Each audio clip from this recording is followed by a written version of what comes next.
Hello, আসসালামু আলাইকুম বন্ধুরা। আমি আজ গিয়েছিলাম বিরামপুরের এক অবিরাম প্রাকৃতিক সৌন্দর্য দেখতে। বিরামপুর মুন্নাপাড়া ব্রিজটি আরো আকর্ষণীয় হয়ে উঠেছে।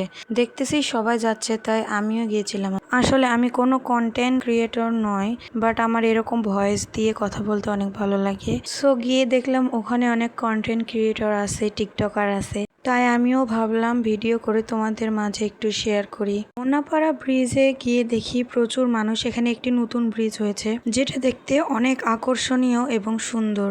শুক্রবার হওয়ায় সেদিন প্রচুর মানুষ হয়েছিল। সবাই দেখতেছি ব্রিজের উপর ছবি তুলতেছে, তাই আমি একটু ছবি তুললাম, একটু ভিডিও করলাম। ব্রিজ দেখতে গিয়েছিলাম, বাট নদীতে অল্প পানি ছিল।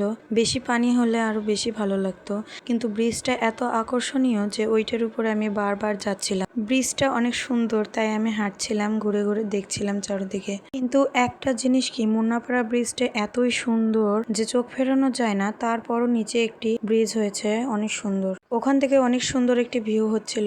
দেখেন আশেপাশে প্রাকৃতিক সৌন্দর্য এত সুন্দর, কিন্তু হঠাৎ করে আবহাওয়া খারাপ হয়ে যায়, অন্ধকার নামে আসে চারিদিকে। কিন্তু ওখান থেকে তাও আমার যেতে মন চাচ্ছিল না, এত সুন্দর। এই যদি পানি আরো বেশি হতো তাহলে আরো অনেক সুন্দর দেখতে লাগতো। আমি শুধু এগুলাই দেখতেছি যাই। আমি বিকেল টাইমের দিকে গিয়েছিলাম, তো বাড়ি ফিরতে ফিরতে সন্ধ্যা লেগে গেছে। তো ওয়েদার জাস্ট ওয়াও ছিল। অনেক বাতাস হচ্ছিল, নদীর ধারে অনেক সুন্দর। মানে তখন কেমন ফিল হচ্ছিল বলে বোঝানো যাবে না। ব্রিজটা ওয়াও।